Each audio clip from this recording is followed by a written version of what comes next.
जनवादी महिला संघटनेचं शिष्टमंडळ आज माननीय जिल्हाधिकारी महोदयांना भेटलेलं आहे. जिल्हाधिकारी महोदयांच्या मार्फत आम्ही गृहमंत्र्यांना एक पत्र दिलेलं आहे. नुकताच जो नाशिक येथे घडलेला प्रकार आहे तो अत्यंत घाणेरडा प्रकार आहे.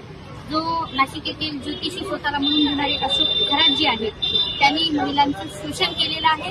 नुसतं शोषणच नाही तर आर्थिक, सामाजिक आणि शारीरिक हे 3 प्रकारचं शोषण केलेलं आहे.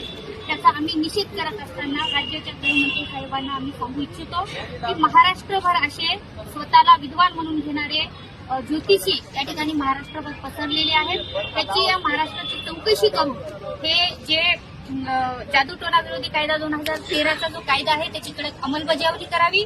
तसेच आमच्या नांदेडमध्ये सुद्धा दत्तगिरी तथाकथित महाराज म्हणून यांचं एक मठ आहे. त्यांनी सुद्धा एका महिलेची फसवणूक केलेली आहे. त्यांच्यावर जरी गुन्हा दाखल झाला तरी त्यांच्या संपत्तीची चौकशी करावी, त्यांची संपत्ती सर्व ताब्यात घ्यावी ही विनंती आज आम्ही केलेली आहे.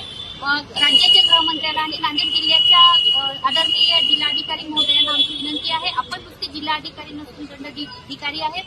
जिल्ह्याचा कायदा व्यवस्था सुरळीत चालला का नाही, असे अघोरी प्रकार घडतायत का जिल्ह्यात, याचा तपास करणं आपलं कर्तव्य आहे, तो आपण करावा. या ठिकाणी जर या असे ज्योतिषी जर स्वतःला बंधुगिरी म्हणून घेणारे बाबा महिलांचा छळ या महाराष्ट्रामध्ये आणि या जिल्ह्यामध्ये थांबला नाही तर अखिल भारतीय जनवादी महिला संघटनेच्या वतीनं आम्ही आंदोलन पेटवण्याशिवाय राहणार नाही. हा अखिल भारतीय जनवादी संघटनेच्या वतीनं आमचा इशारा आहे.